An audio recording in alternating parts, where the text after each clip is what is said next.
सपा संस्थापक पूर्व मुख्यमंत्री मुलायम सिंह यादव के बेटे, सपा अध्यक्ष अखिलेश यादव के भाई और वर्तमान में सपा नेत्री अपर्णा यादव के पति प्रतीक यादव के असमय निधन से पूरे प्रदेश में शोक की लहर है, खासकर यादव परिवार में। ऐसे में प्रतीक यादव के जन्म से लेकर अंत तक ये सफर कैसा रहा, इस पर विस्तृत बात करने के लिए हमारे साथ मौजूद हैं उत्तर प्रदेश के वरिष्ठ पत्रकार प्रमोद गोस्वामी जी, जो कि मुलायम सिंह यादव के भी करीबी रहे और 37 वर्षों तक उत्तर प्रदेश की पत्रकारिता में कई बड़ी खबरों को कवर किया है सर ने। सर, अगर बात प्रतीक यादव की करें, आपने हर वो दौर देखा है प्रतीक यादव के पूरे जीवन से जुड़ा, शुरुआत से लेकर अंत तक का उनके सफ़र की बात करें तो ये कैसा रहा है? देखिए, प्रतीक यादव की अगर बात करें तो प्रतीक यादव को अगर आप देखें तो वो बहुत सौम्य और ग्लैमर की दुनिया से बाहर का व्यक्तित्व का व्यक्ति रहा। वो अपने काम से काम, और कभी भी हालांकि वो प्रदेश के देश के बड़े नेता मुलायम सिंह यादव के परिवार से में जब जुड़े तो उसके बावजूद आदमी में एक जो स्वाभाविक तौर पर एक जो ये कह लीजिए कि उसमें एक उत्कर्ष की तरफ जाने की लालसा या आगे बढ़ने की, ग्लैमर की तरफ दौड़ने की, उसमें कभी भी नहीं देखा गया कि मुलायम सिंह यादव के किसी भी इर्द गिर्द वो कभी नहीं दिखाई दिए। और उससे पहले भी जब साधना जी को एक धर्म पत्नी का दर्जा दिया गया, उससे पहले भी वो कभी भी और उसके बाद भी वो कभी नहीं दिखाई दिए। तो ग्लैमर की दुनिया से ये कहा जा सकता है कि उनका कोई वास्ता नहीं था। वो अपनी निजी ज़िंदगी में ज़्यादा अपने को सुरक्षित, ज़्यादा अपने को अच्छा महसूस करते थे। लेकिन देखा जाए तो सर, प्रतीक यादव जी काफ़ी शौकीन थे, फिर चाहे वो लग्जरी गाड़ियों का शौक़ हो, पैराग्लाइडिंग का शौक़ हो, वो और या फिर लोगों की मदद करने में, चाहे वो बेसहारा लोग हों, बेसहारा पशु हों, इसमें भी उनकी खासा दिलचस्पी थी। नहीं, निश्चित रूप से ये एक सामाजिक रूप से, जैसे जानवरों के मामले में, चाहे वो उनकी गौशाला भी वहाँ जाते थे, वो उसमें योगी जी मुख्यमंत्री जी भी वहाँ गए, उनको ले जाया गया। वहाँ जानवरों के अगर कहीं कोई चीज़ है तो उसके देख रेख पर उसमें ज़रूर उनका रहता था। जहाँ तक आपकी बात है कि ये शौक़ ज़रूर था उनको बड़ी स्पोर्ट्स गाड़ियों का या उसका या जिम का, तो वो एक उनको मतलब कसरत का, पहलवानी का नहीं, कसरत का, बॉडी बिल्डिंग का, ये तो ज़रूर उनको शौक़ था। और उसी में फिर उन्होंने एक बड़ा, एक राजधानी में मैं समझता हूँ कि सबसे बड़ा, सबसे आधुनिक मशीनों से युक्त जिम उन्होंने खोला था, और वो वहाँ जिम करते भी थे।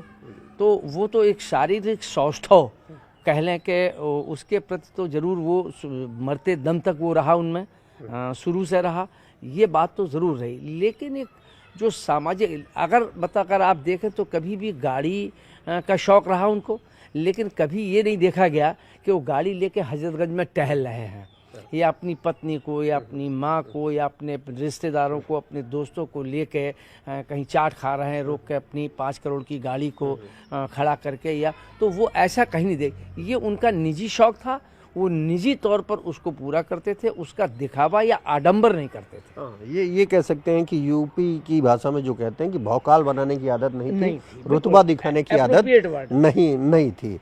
लेकिन सर, अगर बात करें तो प्रतीक यादव का लोग कहते हैं कि जीवन शुरू से ही थोड़ा संघर्ष में रहा, चाहे फिर वो पहचान का रहा हो शुरुआती दौर में मुलायम सिंह के बेटे के तौर पर।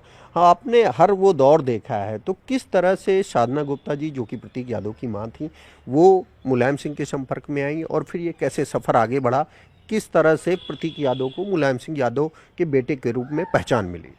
देखिए, जहाँ तक आपने 2 सवाल किए, जहाँ तक प्रतीक यादव के संघर्ष का सवाल है, मुझे लगता है कि शायद संघर्ष का दौर उन्होंने नहीं देखा। ये शायद कहना बेमानी होगा कि विपन्नता या संघर्ष का दौर देखा हो। दूसरी बात कि वो जब ये चीज़ चर्चा में नहीं आई कि ये मुलायम सिंह के पुत्र हैं, उससे पहले या उसके बाद, कि वो कहीं उनमें एम्बिशन हो, उनमें कहीं कोई राजनीतिक बढ़ने की भाव हो, ऐसा भी नहीं। तो वो तो कई संघर्ष के, मुझे लगता है कि संघर्ष का दौर तो शायद उन्होंने नहीं देखा। जहाँ तक आपने साधना जी की बात करी, तो देखिए एक बात तो स्वीकार करनी पड़ेगी कि मुलायम सिंह जी ने दूसरी शादी की, लेकिन ये एक भारतीय समाज में कहीं ना कहीं उसको एक अलग अंदाज से ज़रूर देखा जाता है, इससे इनकार आप नहीं कर सकते हैं। लेकिन उसके साथ साथ इस बात को भी स्वीकार करना पड़ेगा कि मुलायम सिंह जी ने बड़ी बेबाकी से उनको पत्नी का दर्जा दिया, जबकि और बहुत से पॉलिटिशियन ऐसे रहे कि जिनके कई अनेक महिलाओं से संबंध रहे, लेकिन उसको उन्होंने दर्जा नहीं दिया या उससे छिपाव रखा, उससे दुराव रखा। जहाँ तक साधना जी की जो बात आपने कही कि और मुलायम सिंह के संपर्क की, तो जब मुलायम सिंह जी की 7 फेरे लेके आने वाली पत्नी मालती जी की अस्वस्थता थी, उस समय उनकी देखरेख का एक स्वास्थ्य के लिहाज से, मेडिकली लिहाज से उन्होंने उनकी देखरेख बड़ी शिद्दत से और बड़ी उस रूप में की जैसे कि उनकी सगी बहन करती हो या कोई बेटी करती हो। जहाँ तक जो मेरी सुनने में या देखने में या लोगों से चर्चाओं में जो मैंने सुना, तो बड़ी शिद्दत से उन्होंने वहाँ दिन रात उनकी सेवा की। बताया ये जाता है कि शायद उसी दौरान या उस पीरियड में मुलायम सिंह जी का और उनसे एक नाता जुड़ा। बताया जाता है सर कि उससे पहले भी जब मुलायम सिंह जी की माँ बीमार थी, तब भी साधना जी ने बड़ी सेवा की थी, उससे भी वो खासा प्रभावित हुए। मैं वही अखिलेश जी की माँ की और मुलायम सिंह जी की पत्नी की उन्होंने सेवा की थी, वो बात मैंने पहले ही कही। तो वहीं से ये एक उनकी सेवा से मतलब ये हो के, क्योंकि ये तो राजनीति में थे, ये तो देख नहीं पाते थे, लेकिन उनकी पत्नी की उन्होंने जिस शिद्दत से, जिस मनोभाव से, ईमानदारी से सेवा की, शायद मुलायम सिंह के मस्तिष्क मन स्थिति पर उसका एक प्रभाव पड़ा होगा। और फिर कहीं ना कहीं कोई रिश्ता बना, और उस रिश्ते को जो बना उन्होंने, उसको उन्होंने वैधानिक दर्जा भी दिया। बताया जाता है कि उसके बाद जब 2003 में अखिलेश जी की मां का निधन हुआ, फिर उन्होंने औपचारिक शादी भी की। हाँ, जब उनकी पत्नी का निधन हो गया, उससे पहले वैधानिक रूप से और उस रूप से कहीं ना कहीं आलोचना का, चूँकि राजनीति में थे, बड़े नेता थे, तो वो चर्चा का विषय बनता, तो शायद उसको उस समय करना उचित न समझा होगा। जब उनका निधन हो गया, तो उसके बाद अमर सिंह जी ने भी उसमें अहम भूमिका निभाई थी। जब इनकी कोर्ट मैरिज हुई है, और उसमें अमर सिंह जी भी उनके साथ रहे थे। फिर खुलकर उन्होंने इस रिश्ते को एक्सेप्ट किया। उससे पहले एनडी तिवारी जी को लेकर काफ़ी किरकिरी हुई। नहीं, खाली आप एनडी तिवारी की क्यों बात कर रहे हैं? ऐसे बहुत से लोग हैं, नाम लेना उचित नहीं समझूंगा, आज भी राजनीति में सक्रिय हैं, आज भी राजनीति से अलग हो के वो बैठे हुए हैं, जिंदा हैं, लेकिन उनके संबंध रहे, लेकिन उन्होंने उसको स्वीकार करने में उनकी हैसियत नहीं जुटा पाए, वो हिम्मत नहीं जुटा पाए। ये मुलायम सिंह था कि उसके बाद उन्होंने ये बात शायद कहा तो ये भी जाता है कि जब ये बात हुई तो अमर सिंह जी ने भी उनको ये सलाह दी कि नहीं, अब आपको कोर्ट मैरिज कर लेनी चाहिए।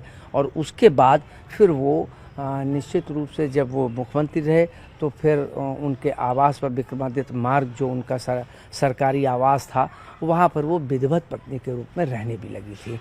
और तब प्रतीक भी वहाँ रहने लगे थे उनके साथ, प्रतीक उनके साथ थे। इस दौरान बताया जाता है कि मुलायम सिंह यादव ने 2007 को सुप्रीम कोर्ट के एक हलफनामे में भी स्पष्ट किया कि साधना गुप्ता हमारी पत्नी है और प्रतीक यादव हमारा बेटा है। हाँ, वो उन्होंने स्वीकार किया। ये बात अलग है कि वो प्रतीक कहा तो यही जाता है कि उनके जैविक पुत्र नहीं हैं, लेकिन उन्होंने पुत्र का, जैसे साधना जी को पत्नी का दर्जा दिया, वैसे ही उनके साथ जो उनका पुत्र था प्रतीक, उसको उन्होंने अपने पुत्र का दर्जा दिया। और ये आपको इसलिए भी, और जिस समय ये बात हुई, एक चीज़ और स्पष्ट करना चाहूँगा, जिस समय ये बात चली कि साधना जी को ये बात आई, तो परिवार में कहीं थोड़ा थोड़ा नाक मुँह से कुड़ने की बात आई पारिवारिक रूप से, लेकिन मुलायम सिंह जी उन्होंने उसको अस्वीकार किया और जो वैधानिक दर्जा देना था वो दिया। हाँ, उसके बाद परिवार ने भी सर बड़ी खुशी से उन्हें एक्सेप्ट किया और किया गया। हाँ, और जब प्रतीक यादव की शादी हुई तो बड़ी धूमधाम से मनाई गई, सभी में हुई, सैफई में मनाई गई और पूरे परिवार के लोग, पूरे खानदान के लोग, पूरे उनके इष्ट मित्र, पूरा मतलब जो उनके राजनीतिक और सामाजिक थे वो सारे लोग वहाँ मौजूद थे और उसमें मैं भी गया था वहाँ, मुझे भी आमंत्रित किया गया था, मैं भी गया था वहाँ उस शादी में। जी। अखिलेश जी, डिम्पल जी, सभी लोग खुशी से शामिल हुए। और नहीं, अगर आप देखें तो उस समय डिम्पल जी ने प्रतीक का तिलक भी किया था। तो कहीं ना कहीं एक्सेप्ट तो परिवार ने कर ही लिया था और परिवार में एक्सेप्टेबिलिटी तो हो ही गई थी, इसमें तो कोई दो राय नहीं। उसके बाद अगर सर बात करें, मुलायम सिंह यादव उत्तर प्रदेश ही नहीं बल्कि देश के बड़े नेता थे और उनके बेटे के तौर पर हर किसी की एक चाहत होती है कि वो आगे उनकी पॉलिटिकल जो करियर है, जो थाती है, अपना भविष्य बनाए, लेकिन इस तरह की एम्बिशस प्रतीक यादव में नहीं देखने को मिली। नहीं, जरा रिपीट करिए, क्या कहना चाह रहे हैं? मैं ये कह रहा हूँ कि सर हर आदमी की, हर बेटे की ये चाहत होती है कि मेरा पिता मुख्यमंत्री है तो उसका भी पॉलिटिकल करियर बढ़े। तो कहीं ना कहीं प्रतीक यादव या उनकी माँ में भी कभी इस तरह की भावना रही? नहीं, देखिए, माँ साधना जी पूरी तरीके से गृहस्थ और पारिवारिक रूप में रही और मुख्यमंत्री के आवास में एक पारिवारिक महिला की तरीके से रही और प्रतीक भी कहीं ना कहीं पूरी तरीके से कभी भी उन्होंने मुलायम सिंह जी के या उसके बाद जब अखिलेश मुख्यमंत्री बने तो तब भी कभी उन्होंने ये जताने की कोशिश नहीं करी कि हम मुलायम सिंह के बेटे हैं मुख्यमंत्री के या हम अपने भाई अखिलेश यादव के भाई हैं। तो ये कभी उन्होंने मैंने पहले ही ये बात कही थी कि उनमें कोई एम्बिशन नहीं था, उनमें कोई किसी प्रकार का दिखावा नहीं था, सामाजिक रूप से वो अपनी कोई उनकी ये नहीं था कि वो सामाजिक रूप से उनकी पहचान बने, राजनीतिक रूप से पहचान बने, तो वो ऐसा कोई उनमें गुण नहीं था या ऐसी उनकी सोच नहीं थी। वो खाली अपने चाहे वो उनके गाड़ियों का शौक़ कह लीजिए, चाहे उनके शारीरिक सौष्ठव की बात कह लीजिए कि उसके लिए वो अपने उसमें समय अधिक तक बिताते थे। फिर उसके बाद वो गाड़ियों को फिर उन्होंने बड़ी गाड़ी, महंगी गाड़ियाँ खरीदी। ये तो शौक़, ये उनके शौक़ थे, ये उनके एम्बिशंस ये नहीं थे कि पॉलिटिकल एम्बिशंस हों, सोशल एम्बिशंस हों, ऐसा उनमें कुछ नहीं था। जबकि उल्टे उनकी जो पत्नी थी अपर्णा, उसमें राजनीतिक एम्बिशंस ज़रूरत से ज़्यादा थे। हालांकि अपर्णा जो है वो हमारे मित्र जो टाइम्स ऑफ इंडिया में जर्नलिस्ट रहे, हमारे साथी रहे, अरविंद बिष्ट उनकी बेटी हैं और वो स्कूल में जब पढ़ाई के दौरान उन दोनों के बीच में एक रिश्ता बना और वो एक लंबे समय तक कहा जाता है कि 8-10 वर्ष जो है वो रिश्ता चला, उसके बाद वो शादी में कन्वर्ट हो गया। 2011 में सर अपर्णा जी और प्रतीक यादव की शादी हुई, उसके बाद सब कुछ सही चल रहा था। फिर अचानक ऐसा क्या हुआ कि बताया जाता है कि अपर्णा यादव चाहती थी कि सपा में वो भी चुनाव लड़ें और उनको भी लीडरशिप का मौका मिले। हाँ, ये बात सही है कि अपर्णा जी ये चाहती थी कि समाजवादी पार्टी में हम मतलब उस परिवार की बहू हैं, तो जैसे और परिवार के लोगों को कोई संसद सदस्य बना है, कोई विधायक बना है, कोई ब्लॉक प्रमुख बना है या पंचायत अध्यक्ष बना है, तो हमें भी, जो मैंने पहले कहा कि अपर्णा में राजनीतिक एम्बिशंस बहुत थी और बहुत हैं उसके लिए, तो वो बनी। लेकिन वो उनको वहाँ एक या तो उनमें धैर्य नहीं था, मैं कह सकता हूँ, ऐसा नहीं है कि उनको स्थान नहीं मिलता, लेकिन शायद उन्होंने धैर्य नहीं रखा और वो धैर्य न रखने की वजह से वो फिर समाजवादी पार्टी से अलग हो गई और जो उनके राजनीतिक वैचारिक विरोधी थे, राजनीतिक विरोधी थे भारतीय जनता पार्टी, उसमें वो शामिल हो गई। शायद वहाँ से अखिलेश के और उनके बीच प्रतीक से नहीं बल्कि साधना के इस व्यवहार को लेके कहीं ना कहीं अखिलेश के मन को कष्ट पहुंचा या कहीं ना कहीं एक दूरियां बढ़ी। लेकिन सर कहा जाता है कि अपर्णा के साथ कुछ लोग कहते हैं कि प्रतीक यादव ये खुद चाहते थे कि अपर्णा को पॉलिटिकल एक्टिविटीज़ में एक्टिव किया जाए, उन्होंने ही कहा कि आप टिकट मांगिए, आप बीजेपी ज्वाइन करिए। नहीं, ये बात बिल्कुल गलत है। इस बात से मैं बिल्कुल सहमत नहीं हूँ। ऐसे कोई भी चीज़ बाहर नहीं आई कि प्रतीक ने कहा हो कि वो जाओ और आप समाजवादी पार्टी में वहाँ से टिकट के लिए अपना जोर आजमाइश करो, या इन्होंने कहा हो कि हमारी पत्नी को टिकट दिया जाए। ऐसा मुझे नहीं लगता। ये ज़रूर है कि अपर्णा ने ज़रूर इस बात के लिए उन पर दबाव डाला कि ये दबाव बनाया जाए कि हमें टिकट मिले, हम एमएलसी हो जाएं, हम एमएलए हो जाएं, टिकट एक राजनीति में हम ऊपर आ जाएं। ये एम्बिशंस तो उनमें थे, लेकिन प्रतीक में ये एम्बिशंस ही नहीं थे। तो इस बात को वो जानते थे और वो इस मामले में बहुत गंभीर रहे, बहुत टू दी पॉइंट बात करने वाले लोगों में रहे। वो ज़्यादा उच्छृंखल प्रवृत्ति के नहीं रहे। इसलिए ये बात तो मुझे नहीं समझ में आता है। बाकी कोई चीज़ अंदर हो तो मैं नहीं कह सकता, लेकिन जहाँ तक सार्वजनिक जीवन में या वैसे कहीं या चर्चाओं में कभी ये नहीं आया कि प्रतीक ने दबाव डाला या प्रतीक ने कोई सोर्स लगाया कि भारतीय जनता पार्टी में ही चली जाएं, क्योंकि उनका कोई राजनीतिक कहीं कोई संपर्क भी नहीं था। तो इसलिए इस बात से मैं वैसे भी सहमत नहीं हूँ कि वो उनके लिए, और अगर ऐसा हो, मैं मान भी लूँ कि प्रतीक चाहते थे, तो अगर प्रतीक चाहते तो फिर साधना जी तो उनकी माँ थी, इनकी सास थी, फिर साधना जी मुलायम सिंह से कह के टिकट दिलवा सकती थी। बिल्कुल। तो फिर प्रतीक को कहने की क्या जरूरत थी? तो ये प्रतीक के बारे में मैंने, हाँ ये बात हो सकता है कि अपर्णा ने ये बात दबाव डाला हो, आप कहो, लेकिन प्रतीक ने इस पर कोई वैसे ही प्रसंग में कोई बात कह दी हो कि इस पर विचार कर ले, तो वो कोई दबाव नहीं माना जाता, वो कहीं कह दिया जाए, लेकिन उसमें कहीं प्रतीक ने कोई दबाव नहीं डाला। लेकिन सर इस दौरान ये भी रहा कि प्रतीक जी अस्वस्थ हो गए और उनको काफ़ी संघर्ष करना पड़ा। वो कई लंबे समय तक अस्पताल में भर्ती रहे, उनका ट्रीटमेंट हुआ। इस बीच कहा जाता है कि वो काफ़ी टूट गए। नहीं, देखिए, वो ये बात सही है कि उनके घुटने का ऑपरेशन हुआ, ये थोड़े से अस्वस्थ हुए, लेकिन वो लंबे समय तक कभी अस्पताल में भर्ती भी नहीं रहे। मेदांता में उनको दिखाया गया, पीजीआई में भी उनको दिखाया गया, लेकिन कोई ऐसा नहीं था कि वो कोई महीने भर 15 दिन कभी एडमिट रहे हों। 1 या 2 दिन रहे, उसके बाद वो वापस अपने आ गए।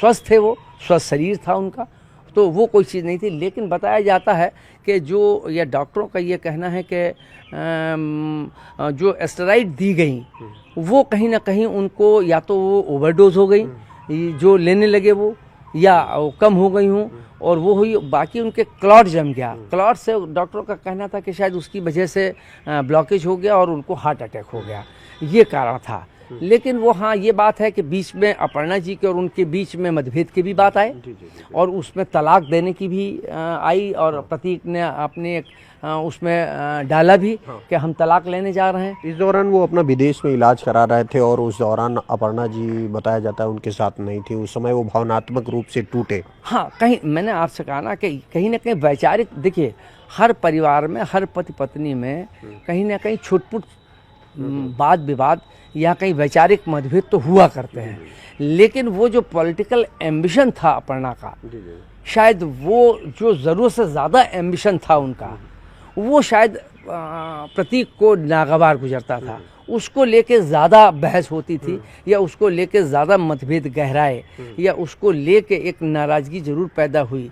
और जब वो गए तो ये चूँकि इनका लक्ष्य जो है वो राजनीति में सक्रिय भागीदारी निभाने का था, तो फिर उसमें कहीं ना कहीं प्रतीक की उपेक्षा हुई, जो प्रतीक को स्वाभाविक तौर पर वो अच्छा नहीं लगेगा या किसी भी पति को अच्छा नहीं लगेगा। तो शायद वो तो ज़रूर एक बात कही जा सकती है, लेकिन जब ये तलाक की बात आ गई तो इससे एक बात तो स्पष्ट है कि कहीं ना कहीं दूरियां एक सामान्य वाद विवाद से ज़्यादा थी, इसलिए उनको सार्वजनिक रूप से ये कहना पड़ा कि हम तलाक लेंगे, वरना शायद ये कहने की ज़रूरत नहीं पड़ती। लेकिन जैसे ही उनका ये स्टेटमेंट आया, ये वीडियो सामने आया, उसके बाद जो राजनीतिक तूफान मचा और फिर अपर्णा ने बात की उनसे और फिर उनका एक दूसरा वीडियो आया, उसमें भी उन्होंने इस बात का जिक्र किया कि उनके बीच जो भी मतभेद थे वो ख़त्म हो चुके हैं। लोग ये चाहते थे कि टूट जाए, परिवार की दूरियां बढ़ जाएं, लेकिन उन्होंने उन लोगों को गालियाँ भी दी।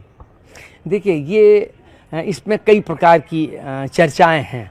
हम लोग चूँकि उसके प्रत्यक्षदर्शी तो है नहीं, तो जो हम लोगों ने सुना और जो समझा वो ये है कि ये जब इन्होंने भारतीय जनता पार्टी में शामिल हो गई, भारतीय जनता समाजवादी पार्टी की खुलकर आलोचना करने लगी, वहाँ तक तो ठीक है, राजनीति में होता है, वैचारिक अपने अपने एजेंडे होते हैं, पूरे किए जाते हैं, उसके लिए आलोचना भी की जाती है।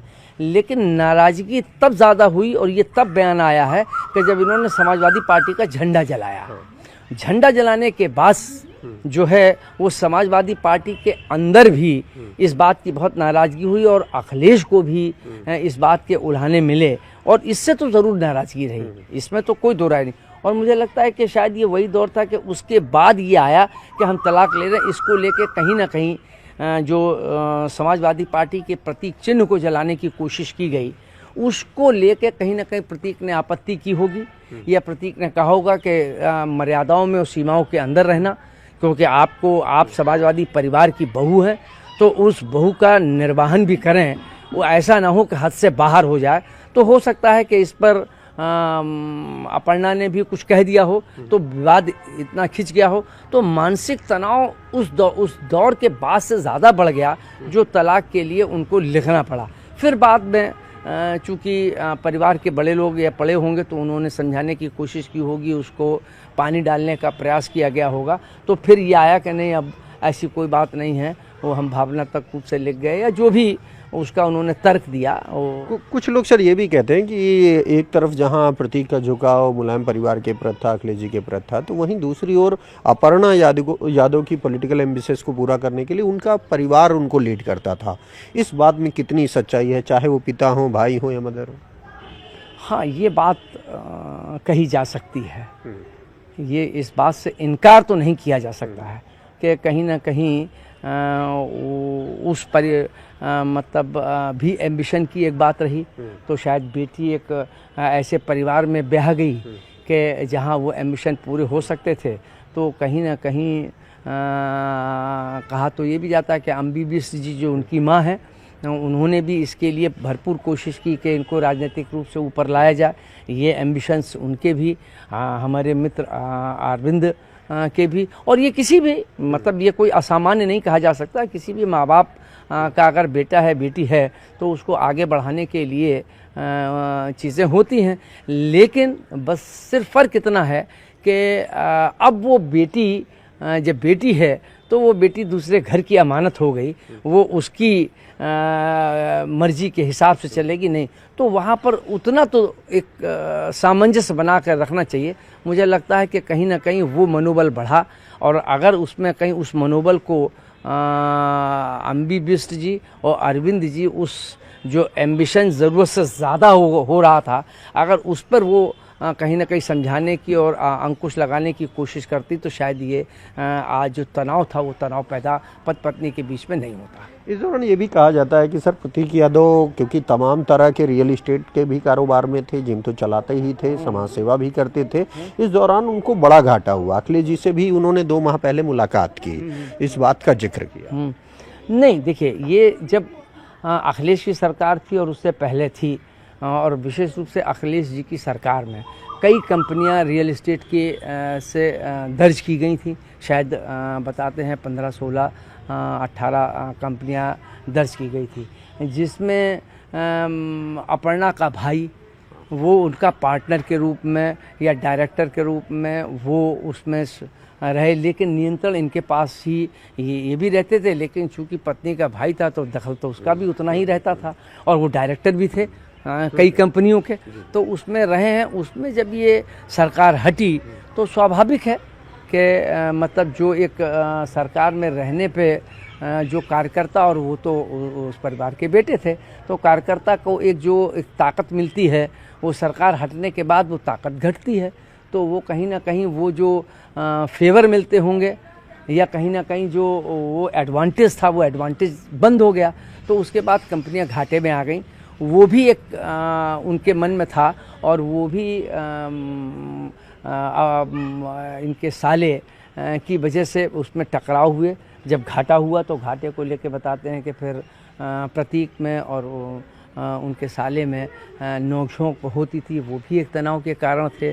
तो ऐसे छोटे छोटे कारण बन के कई बड़े कारण बन गए, जो दोनों के बीच में एक कहीं ना कहीं उससे प्रतीक का मानसिक संतुलन बिगड़ा, मानसिक रूप से वो एक कमज़ोर होने लगे, या मानसिक रूप से वो थोड़ा सा एक कह लें कि मतलब एक नाराज़गी उनकी, या जो दूरी है वो कहीं ना कहीं जो आत्मीयता थी वो आत्मीयता में काफ़ी कमी आई। तो वो भी एक कारण मानसिक तनाव का बताया जाता है कि वो मानसिक तनाव में थे मरने से पहले, और ये स्वाभाविक था। ये जो घटनाक्रम है वो इस बात को पुष्टि करते हैं कि कहीं ना कहीं वो मानसिक तनाव में तो रहे होंगे। मृत्यु मानसिक तनाव से नहीं हुई ये बात अपनी जगह दूगर है, लेकिन एक कारण मानसिक तनाव तो था ही था। इस दौरान मानसिक तनाव था, विवाद इतना बढ़ गया कि एफआईआर भी करानी पड़ी। प्रतीक यादव ने भी एफआईआर करी, दोनों तरफ से एफआईआर हुई। उसको लेकर भी प्रतीक यादव काफ़ी चिंतित थे। उन्होंने अखिलेश यादव से भी मुलाकात की। अखिलेश जी ने भी उनको समझाया कि आप अपने स्वास्थ्य पर ध्यान दीजिए, अपना बिजनेस बढ़ाने पर ध्यान दीजिए। नहीं, निश्चित रूप से देखिए, अखिलेश यादव से चूँकि वहाँ जब अखिलेश यादव राजनीति में नहीं थे, जब राजनीति में तो बहुत बाद में आए हैं, तो प्रतीक तो थे, तो इनके और उनके बीच में ये हम उम्र भी कहें थोड़ा बहुत फ़र्क, 25-30 वर्ष का तो फ़र्क है नहीं, 10-5 वर्ष का जो फ़र्क है वो उस फ़र्क में तो कहीं ना कहीं वो साथ थे। तो कहीं बातचीत, उठना, खेलना, बैठना, जो भी कुछ हास्य परिहास रहे तो वो था। तो और दूसरे प्रतीक जो है वो स्वभाव से एरोगेंट नहीं था, एरोगेंसी नहीं थी, विनम्र स्वभाव का था। हर एक से मतलब जो है विनम्रतापूर्वक, आदरपूर्वक बात करने का स्वभाव था। तो इसलिए स्वाभाविक है कि कोई भी हो तो, और फिर वो तो मतलब उनका एक भाई के दर्जा प्राप्त कर लिया, तो उसके साथ वो लगाव। तो अखिलेश का प्रतीक के प्रति तो लगाव शुरू से रहा। हालांकि ये भी कहा जाता है कि जब ये राजनीति में नहीं थे, जब ये रियल एस्टेट में नहीं थे, जब इनकी कोई पहचान मतलब शादी भी नहीं हुई थी, तब जो बच्चों में एक हम उम्र में जो एक लड़ाई झगड़ा या जो एक वाद विवाद होता रहता है तो वो होता रहता था। ऐसा कहा जाता है कि दोनों के बीच में वाद विवाद तो होता रहता था, लेकिन ऐसा वाद विवाद नहीं होता था कि जो दूरियां या मानसिक तकलीफ देने वाला कारण हो। वो एक जो युवावस्था के, बचपन के जो भी कह लें, तो उसमें वो तनाव तो दोनों के बीच में थोड़ा बहुत, लेकिन उसके बावजूद दोनों का एक दूसरे के प्रति अटैचमेंट था। अभी अंत में अगर बात अंत की करें तो बताया जाता है कि वो बीमार थे, मेदांता में एडमिट थे प्रतीक यादव, और उस वक्त अपर्णा यादव शहर से बाहर थी, वो आसाम में थी और अदर राज्यों के किसी कार्यक्रम में बिजी थी। इसको लेकर क्या? नहीं, देखिए, वो तो जब एक राजनीति में है तो फिर अब मुलायम सिंह जी की पत्नी की जब अस्वस्थता रही तो अब वो राजनीति तो नहीं छोड़ी जा सकती थी। नहीं, इस दौरान सर ये भी कहा जाता है कि जब वो मेदांता में एडमिट थे और उन्होंने ट्रीटमेंट को बीच में छोड़कर वो घर आ गए, उस वक्त उनको समझाने वाला या मनाने वाला नहीं था, वरना शायद इस अनहोनी को टाला जा सकता। हाँ, देखिए, वो तो एक विधि का विधान है, उसको तो नहीं टाला जा सकता। वो तो वैसे ही फिर बानक बनते हैं, वैसी परिस्थितियाँ बनती हैं। लेकिन ये बात सही है कि जब पति की अस्वस्थता है तो फिर अब दो चीज़ें चुननी पड़ेगी, पति की देखरेख करें या हम अपने राजनीतिक एम्बिशंस को पूरा करें। शायद अपर्णा ने राजनीतिक एम्बिशंस को पूरा करना ज़्यादा महत्वपूर्ण समझा, बजाय इसके कि वो प्रतीक की स्वास्थ्य का ध्यान रखें, उनकी देखरेख करें। और परिवार में और कोई था भी नहीं, या तो प्रतीक थे या अपर्णा थी या शिवपाल जी सामने थे। कहीं कोई ज़रूरत पड़े तो बात अलग है, लेकिन वैसे तो पत्नी ही वहाँ खाली थी, माँ थी नहीं, पिता थे नहीं, तो फिर वहाँ और कौन था? तो वो अकेले थे। तो ये अकेलापन भी उनको कचोटता होगा, और स्वाभाविक है ये भी होता होगा कि हम अस्वस्थ हैं और इनको अपना राजनीतिक एम्बिशंस, शपथ ग्रहण में जाना जरूरी है, बॉम्बे जाना जरूरी है, आसाम जाना जरूरी है, बंगाल में जाना जरूरी है। तो ये कहीं ना कहीं एक मानसिक तकलीफ तो दे ही रहा होगा ये बात, और इस बात पर शायद अपर्णा ने उतना गंभीरता से नहीं लिया, या शायद वो भी नहीं समझती होंगी कि शारीरिक रूप से पूरी तरीके से स्वस्थ है तो कोई ऐसी अनहोनी हो जाएगी। लेकिन अब विधि के विधान के आगे तो सब बेबस हैं, आज प्रतीक यादव का अंतिम संस्कार हुआ। इस दौरान काफ़ी मार्मिक तस्वीरें सामने आई कई। उसमें एक ये भी रही कि अखिलेश यादव जी उनकी बेटी को चॉकलेट खिलाते हुए नज़र आ रहे थे, ढांढस बताते हुए नज़र आ रहे। वो बहुत मार्मिक था, ढंग से वो मैंने भी देखा, लेकिन वो बहुत मार्मिक था कि जिस ढंग से वो बेटी छोटी थी उसको इस बात का पता नहीं कि पिता नहीं हैं, और जब वो जाने लगे तो वो पूछने लगी कि ये पिताजी को, पापा को कहाँ ले जा रहे हैं, तो वो अबोधपन था। तो वो चॉकलेट खा रही है, वो खुल नहीं रही थी, तो वो अखिलेश उसको खोल के दे रहे हैं। तो ये इस बात का प्रतीक है कि अखिलेश का प्रतीक के प्रति कितना लगाव, उनके बच्चों के प्रति भी लगाव, वो एक सामने दिखाई दे रहा है। इसमें तो कोई दो राय नहीं है। तो वो ज़रूर एक बड़ा मन को शॉकिंग, मतलब मैं भी देख के उस फ़ोटो को देख के, उस दृश्य को देख के मन को हुई कि देखिए, मतलब एक प्रतीक की बेटी अबोध है, उसको अभी ज्ञान नहीं है, और उसको कैसे कंसोल कर रहे हैं। यही पारिवारिक पृष्ठभूमि है जो अखिलेश के परिवार ने दी उनको, वो या अब मुलायम सिंह जी जो उनका संयुक्त परिवार की जो पृष्ठभूमि है, वो जो अखिलेश जी को संस्कार दे के गए, मुझे लगता है कि वो मुलायम सिंह जी के संस्कार अखिलेश जी में साफ दिखाई दे रहे थे कि जो भी कुछ है, लेकिन आखिर अब ये हमारे परिवार का अंग है, ये हमारे परिवार की बेटी है या हमारी भतीजी है, तो इसको कैसे कंसोल किया जाए। तो ये अपने आप में ये अखिलेश के संस्कारों को प्रदर्शित कर रहा था कि उनके संस्कार कितने परिवार के रूप में कितने बढ़िया, बेहतर और लोगों को जोड़ने वाले हैं। यहाँ पर सर एक सवाल और सबके मन में चर्चा में है कि एक और जहाँ पर अखिलेश जी का पूरा परिवार था, शिवपाल यादव जी मौजूद थे,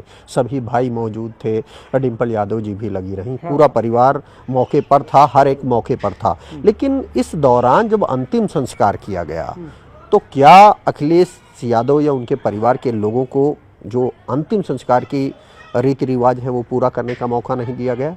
उनके ससुर द्वारा, अमूमन हिंदू समाज में परिवार के लोग अंतिम संस्कार करते हैं, रिश्तेदार नहीं, तो ये फैसला किसका था? अब देखिए, ये इस पर तो कोई हम टिप्पणी नहीं कर सकते हैं कि ये फैसला किसका था, क्योंकि मैं वहाँ था नहीं।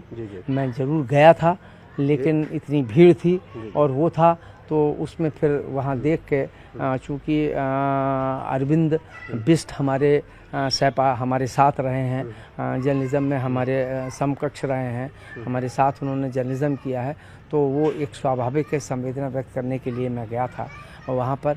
लेकिन ये क्या हुआ या नहीं करने दिया गया, लेकिन इसका अधिकार तो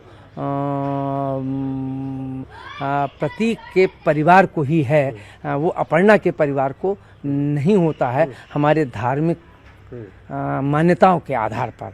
अब वो बहुत सी चीज़ें अब क्या रहा, क्यों रहा, कैसे रहा। कुछ लोग ये भी कह रहे हैं कि सर अगर यादव परिवार नहीं तैयार होता तो बेटियों द्वारा कई जगह अब तो मुखाग्नि दी जा रही है, तो उनके द्वारा, क्योंकि वो परिवार का हिस्सा मानी जाती हैं। नहीं, ये बात तो सही है, मतलब आप ये छोड़ दीजिए, ऐसे एक नहीं अनेकों उदाहरण हैं। हमारे भी यहाँ एक बड़े सीनियर जर्नलिस्ट रहे, हमसे सीनियर थे आरन द्विवेदी साहब, उनकी 2 बेटियाँ थीं, उनकी बेटियों ने उनको कंधा दे के उनको निकाला और वहाँ उन्होंने मुखाग्नि दी, तो वो तो एक है, इसमें तो कोई दो राय नहीं, तो वो दे सकती हैं। लेकिन ये मतलब संस्कारों को से इतर हट के जो किया गया, वो किन कारणों से किया गया, क्यों किया गया, उसके पीछे क्या था, इस पर हम कोई टिप्पणी नहीं कर सकते, क्योंकि मैंने उसको देखा नहीं, इसलिए टिप्पणी करना मुनासिब भी नहीं होगा। तो जैसा कि आपने सुना, उत्तर प्रदेश के वरिष्ठ पत्रकार प्रमोद गोस्वामी जी ने बताया कि किस तरह से प्रतीक यादव का जीवन की शुरुआत हुई और किस तरह से अंत हुआ। पहले मां का निधन हुआ, माँ बाप नहीं रहे, अंत में जब उन्हें ज़रूरत थी तो अपनों का साथ नहीं मिला, और यहाँ तक कि अंतिम संस्कार भी किसी दूसरे द्वारा किया गया। हालांकि जो प्रतीक का व्यक्तिगत स्वभाव था, जो लोगों की मदद करने का उनका स्वभाव था, जो उनकी मदद करने की पहल थी, उसको आज पूरा उत्तर प्रदेश ही नहीं बल्कि पूरे देश में जो उनके जानने वाले हैं, जो उनके चाहने वाले हैं, वो उसे याद कर प्रतीक यादव को आज उन्होंने अंतिम श्रद्धांजलि दी है। प्रतीक यादव हमेशा उनके दिल और दिमाग में जिंदा रहेंगे। कैमरामैन मनोज शाही के साथ राजीव प्रताप सिंह, न्यूज़ 18 लखनऊ।